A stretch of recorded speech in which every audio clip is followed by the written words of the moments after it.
Welcome to Leadership Legacy Radio, where we inspire you to live your dreams, encourage you to take massive action, and be your authentic and genuine self. We focus on 3 pillars. That's empowering youth, equipping leaders, and enriching marriages so that you can go out and dominate your space.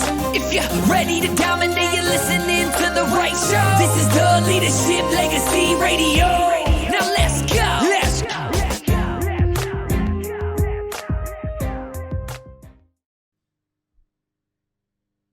Hey everyone, let us know where you're checking in from. Today we're going to be talking about marriage, sweet spot. We talked about this yesterday. Find your sweet spot. Find where it is that you add the most value. Find where it is that you are at your best, and you will be the MVP. You are the MVP where you add the most value. What's up, Mom? What's up, Perry? What's up, Jordan? And so today we wanted to talk about marriage, right? So where are you? Where are you in the marriage triad? So wanted to talk to you guys about a few things, probably really quick because it's a powerful subject and it's really about you taking the information and then going back and digesting it and then chewing on it for a little bit and then, letting that marinate, right?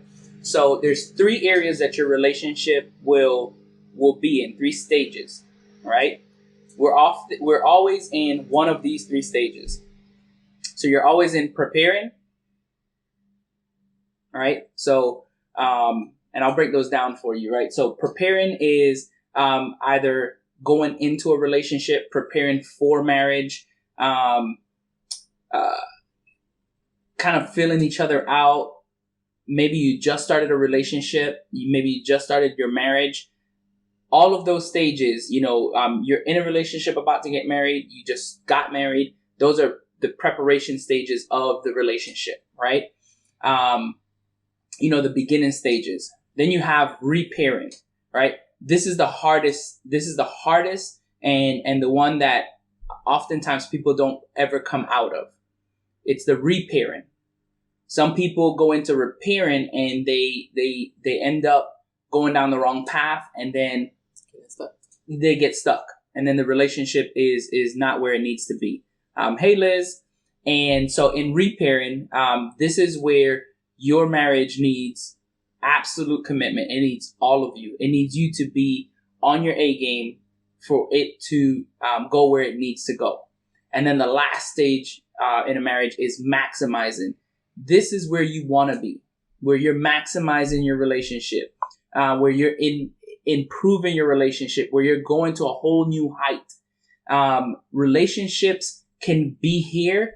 This is where a lot of people sometimes say their relationship is, but is where it's going.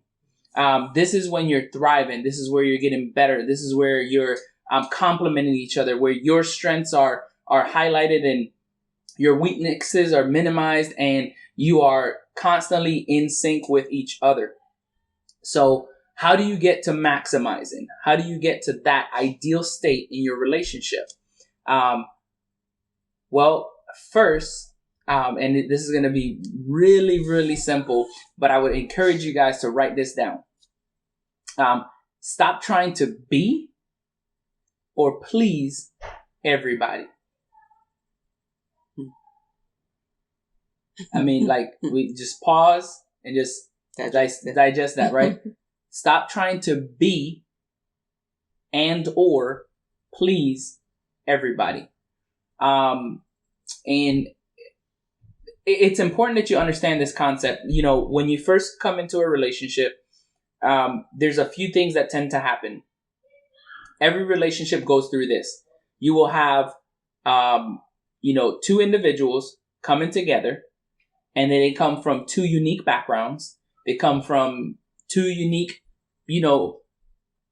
sets of beliefs, sets of personalities, sets of upbringings. And so the husband and the wife, the spouses come together and they have to kind of navigate those waters. They have to become one.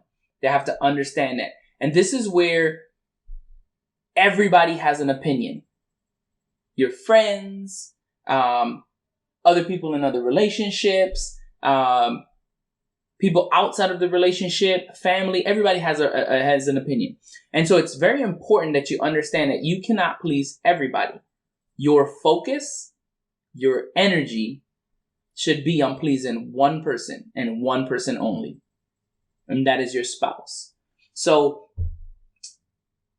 why is it that most people tend not to do this? And it goes back to, what we always talk about. It's we rely on our last best. We rely on what I did yesterday. We rely on how I got you.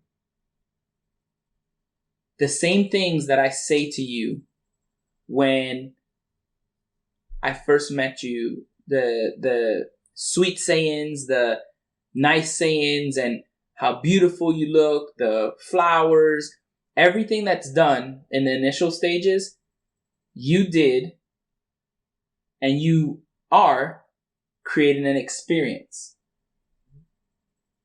And so women feel experiences. They feel words. They experience words. And what does that do for them? Well, the words create that experience. Yeah. Yep. So whatever, your spouse is telling you, so men, whatever you're telling your spouse, whatever you're telling women, whatever woman that's in your life, you're creating an experience for them. So it's important that, you make the most of those words because you want to create a great experience for them. You don't want someone else creating a great experience for them. You don't want someone else to be in their presence and they feel like I get a better experience with this person than I get with my spouse. Absolutely. And that's why it's important that you continue to create that experience for your spouse and not just do it one time. Yep. You can't just say one thing one time and then not do it again, because what your spouse is going to go back to and revert to is what you said when you guys were first together. Like, oh, well, you stated that you loved me. You stated that I was beautiful. You stated that everything was, good. Why don't you say that anymore? And so we go back to that, like, you want that experience. So make sure that the only person that you're trying to please and your focus is on pleasing your spouse. Right? So that's step one. That's how you can get from the preparing and repairing and get to the maximizing, right? Hey, Javier. And so the next thing that you want to be careful of is oftentimes everybody does this. Everybody fights for something and fights against something. Mm-hmm. Hey, Tanya. And when you fight for something, my question is, what are you fighting for? In your relationship, you should be fighting for things that edify the relationship. Are you fighting for each other? When you fight for each other, you complement each other. You build each other up. You are constantly in sync with each other. When you fight for common ground, you're looking for unity, right? This is important because oftentimes, it's almost like a competition in the relationship at the beginning. It's like, who makes the most money and all these different things that can happen. So you got to fight for common ground. And then the last thing that you want to fight for is for communication. Are you communicating properly? Are you getting that understanding? Are you making sure that the words that are being spoken are being received in the manner that they are spoken? Oftentimes, message sent is not message received.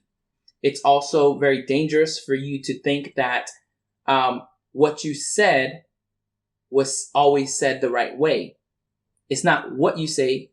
It's typically how you say it. And so for men, this is something that it's a challenge for us because, well, I said that. No, it's not what you said. It's how you said it. Right? And then you got to make sure that you fight against certain things in your relationship. Mm. And the easy way to kind of look at this one is the CDC, right? So confusion, you want to fight against confusion. You want to prevent confusion in your relationship, whether it's with finances, whether it's with discipline, whether it's with different things. You want to fight against confusion. The second thing you want to fight against is against division. Somebody saying, well, my spouse don't do that. Okay, that doesn't matter. Like, we're not talking about what your spouse does, and we're not talking about what my spouse does. We were having a conversation about dinner, breakfast, what we're eating. We were just getting together to talk, not to bring division. So when people try to sneak things into your relationship or say certain things, you got to fight against that division. Whether it's sincerely just changing the conversation, switching gears.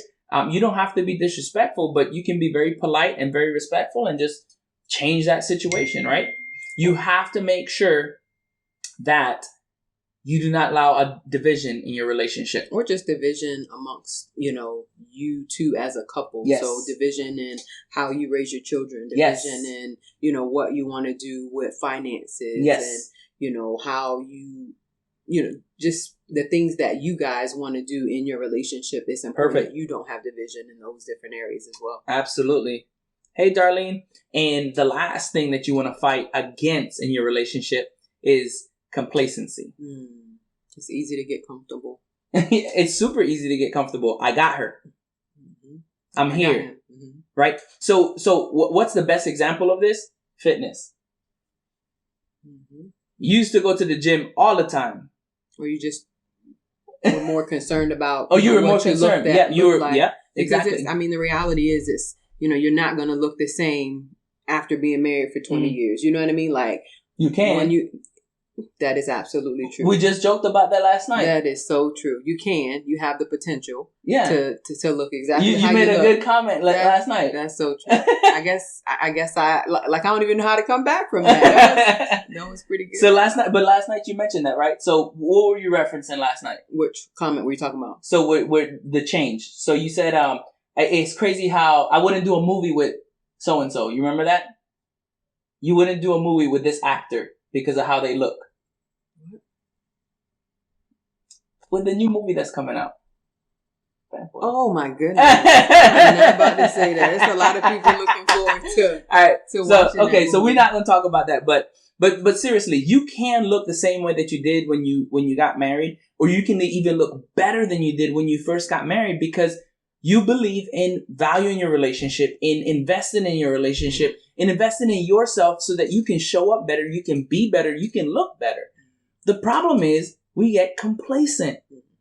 We think that, hey, I'm good. I got a wife. I'm good. I got kids. I'm good. It doesn't take that much. Listen, it's going to take a lot of work. Anything that you want, I said I wasn't going to do this, but I'm going to do it, right? It's uphill. Oh. Uphill. Wow. Right? Everything of value is uphill. Did he just... So he didn't. Listen. He did not talk to me about dabbing on her live. But seriously, everything of value, everything that you have in your relationship is just like everything that you want in your business and in your life. It's uphill. You have to invest in your relationship. At times, is it going to be difficult? Absolutely. Is it worth it? Even more. You have to invest in your relationship. And Richard, looking at the whole complacency, aspect, it's one of those things where, we can easily get comfortable, with our spouse. I was, thinking about a conversation I was having recently. Our spouse is somebody that we feel comfortable with. You're not going to go to work, and if you're frustrated, you're not going to take your frustration out on the people on your job. Mm-hmm. It's easy to come and be frustrated more easily at your spouse than it is to go and just go to work and be like, okay, I'm gonna fuss everybody out. I'm gonna take my anger. Nope. Usually you get yourself together, you hold it together at work, and you fall apart. Yeah. You know what I mean? With your spouse because you're comfortable. You know what I mean? Around them. You've been together for so long, so you're complacent, and it's important to just be mindful of that. When you were talking about the whole, fitness thing and, being able to look like you did when, I think I was more thinking about not simply loving somebody for that reason. Absolutely. You know what I mean? Can't. Like you don't love your spouse simply because, or you no longer love your spouse simply because they don't look the way that they did when you got married 20 years ago. Because the reality is, you know what I mean? Like, just to be honest, as a woman, it's not easy. Yes. It's absolutely not easy, especially after having kids and just taking care of kids and a spouse and all that stuff. Like it's not easy. So it's important that you don't, have those restrictions and stipulations on why you love your spouse. Yes. But at that same time, you don't have those stipulations. You don't have those reasons tied to loving your spouse. It's also important that, as I guess I can speak for women, that we don't get complacent. Yes. You know what I mean? Like, we don't get complacent and, okay, well, he gonna love me anyway. I don't gotta get, dressed up. I can, walk around with rollers in my hair and just look any old kind of way. Don't do it. Don't do it. It's important that we don't get complacent in that aspect as well. So it's a lot of different ways where we can get complacent. No, absolutely. In our relationship. And I think it's an important topic because, and that's why we're talking about it, because, oftentimes we think like, well, it's okay. I don't have to look my best.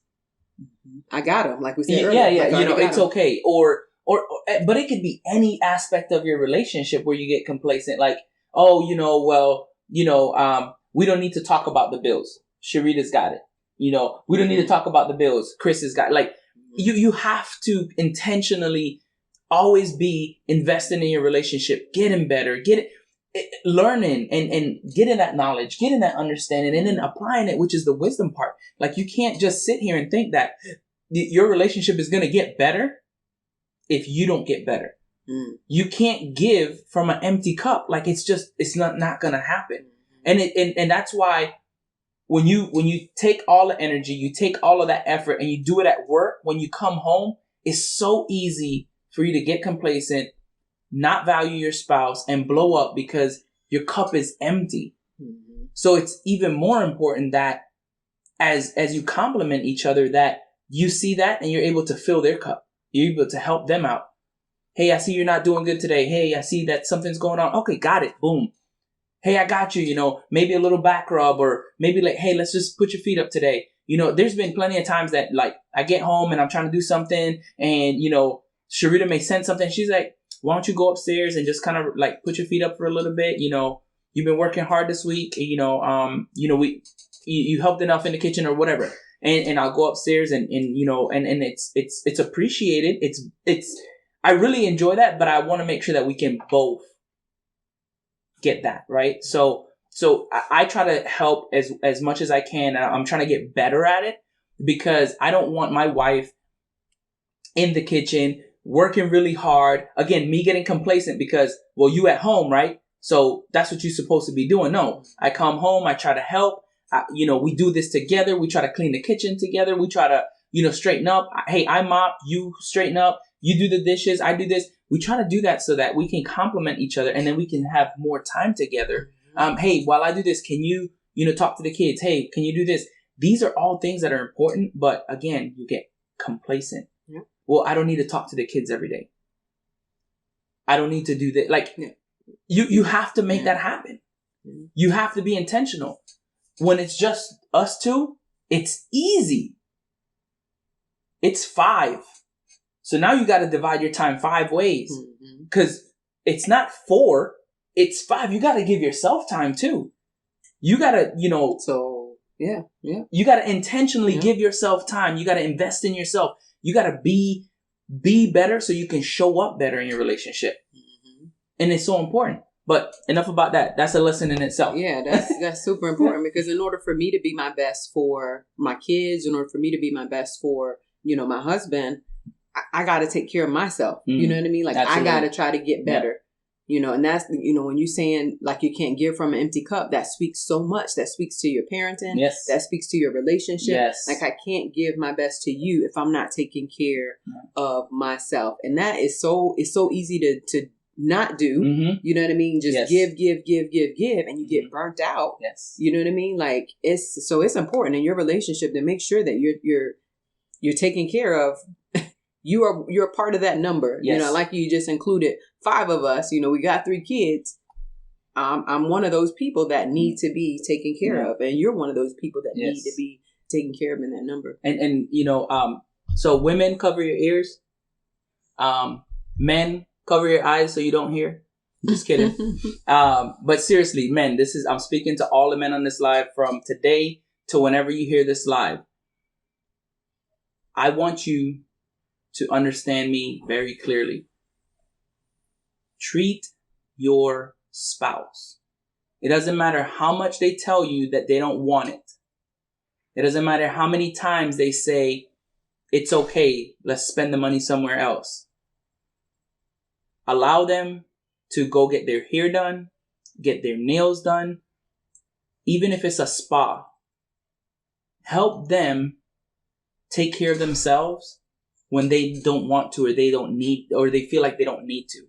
Because sometimes women are very selfless and they want to take care of everybody else and they don't take care of themselves because of the family. Likewise, women, encourage your men to like always be well groomed. You shouldn't be having like long nails. You shouldn't be like looking, shaggy and shabby. I mean, you got to show up the right way. The same way that you got her, you got to stay on your A game all the time, all day, every day. Well, not all day, every day. You can take a break for like 5 minutes. All right. So now in closing, this is the participation part. This is where we want y'all to help us.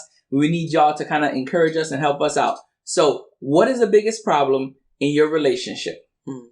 What is the biggest problem that you're facing in your relationship right now? Put it in the comments. Tell us, what is the biggest problem that you're facing in your relationship? Hey, Stacy. Hey, Eric. So I guess I can just throw out a few things that may be common in a relationship, or some things that we might have, experienced at variety of different points, in our relationship. So, some big problems, some common problems in relationships are problems with, let's say parenting. Not agreeing on, how you want to parent your children. Okay. And I know that was something that we've had to, work through. With how you want to parent and discipline your children. Absolutely. Hey, Andrew. And so, what's up, man? We got to connect. And so I think, that's a good point. So parenting, right? So parenting, usually my question when somebody says, well, this is the biggest issue I have in my relationship. Whatever it is, whether it's finances, whether it's communication, whatever it is, the question would be. My question would be right after would be, so what is your role in it? Right. Because oftentimes, like say, for example, we have a financial issue in the relationship. Well, the first thing that I'll say is, well, my partner, my spouse didn't do this. Okay. What is your role in it? Specifically. Yeah, specifically me. Like, what is my role in it? Yeah. So if something is going wrong and I'm not being helpful, I'm not being mindful, or I'm not trying to help the situation, then you cannot shift or cause blame. And oftentimes that's what we do, is like something goes wrong, it's their fault. Instead of saying, I could have helped that situation. By X, Y. By X, Y, Z. If you're better with organization, if you're better with like agenda, if you're better with different things, how do you show up? What is your role in it? So another question can be is, how can you show up better? How can you be the absolute best that you can be? How can you help that relationship in that area? How can you benefit the relationship in that area? And I guess, thinking about that in any situation, no matter what it is, what area, you think about a difficulty that you're having in your relationship. In order for things to change, you have to change. So it does not matter, no matter what the situation is, whose fault you may feel like it is. Like Christian said, how can you show up better? Absolutely. So if it's a difficult situation you're facing, in order for things to change in this situation, in order for things to change in my relationship, I need to change. So how can I have a better perspective? How can I show up better in this situation, in this area? How can I be more of a help? That's a really good question. And oftentimes I think we forget to ask ourselves the questions. That. Yes, because that's what you're asking those questions to. Yeah, you forget to ask yourself that question. Like, how can I be better? How can I show up better? And what is my role in it? And this can be even as simple as an argument. argument happens and you're like, well, okay, don't stop. What was my role in it? Was I not responding? Was I ignoring? Like, we always have a role to play. Yeah. And I think if you take the time to step back and see that, it's going to be really helpful and beneficial to your relationship, because your arguments, the things that you go through won't last as long. Because if we tell our kids this all the time, the coach yells at you for messing up and you're like, I got it, that was my bad. Like, what is he going to do? He's going to keep yelling at you? No. It's hard to keep yelling at somebody if they own the response. Oh, okay. Good job. Keep it moving. So when you own it and you show up like that and you say, you know what, I'm sorry, I shouldn't have not listened, or I shouldn't have not responded to you. I should have kind of said something. I'm so sorry. Next time I will do better. Yeah, do better. I mean, you stop it right away, and then your relationship can get better. And keep moving. Absolutely. Moving forward. Easy way to de-escalate a situation. Yeah. So as always, Batman, Robin. But you guys are amazing. We appreciate you guys. We hope that this was beneficial to you guys, and it added value to you. So tonight we're talking about marriage. Where are you? There's 3 stages in your relationship, right? So we talked about, the preparing, the repairing, and then the maximizing. You want to be in the maximizing state. All right. If you missed it, go back to the very beginning of the live, catch it. It's a really good lesson on just making sure that you understand what stage in your relationship you're in. We talked about a few things. We talked about stop trying to be or please other people. You can't be somebody else, and you don't want to be pleasing nobody else. You just want to please your spouse. We talked about what you want to fight for and what you want to fight against. And then lastly, just what is the biggest problem in your relationship and what is your role in it and how can you show up better? We truly, truly appreciate you guys. As always, we want you to go out and dominate your space. See you guys. Hi, Deborah. Hey, Deborah.